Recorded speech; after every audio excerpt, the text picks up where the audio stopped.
मनोज जरांगेंची आई जरांगेंसाठी नारळ पाणी घेऊन आली, मात्र जरांगेंनी नारळ पाणी प्यायला नकार दिलाय। मागच्या 5 दिवसांपासून मनोज जरांगे पाटील हे मराठा आरक्षणाच्या मागणीसाठी उपोषण करतायत। ते पाणीही पित नाहीयेत आणि त्यामुळे जरांगेंच्या आई आज व्यासपीठावरती आल्या। त्या त्यांच्यासाठी नारळ पाणी घेऊन आलेल्या होत्या, मात्र नारळ पाणी घ्यायलाही जरांगे पाटील यांनी विरोध केला।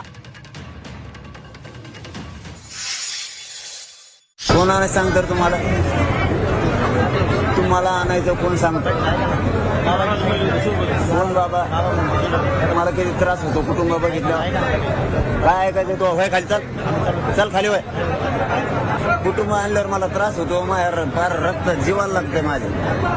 तुम्ही बार बार कुटुंब आणून बसता इथं कुटुंबाचा काय संबंध? इथं जातीचा प्रश्न आहे।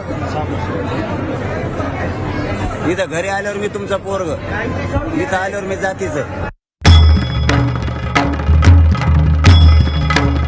भंडाऱ्याची उधळण म्हणजे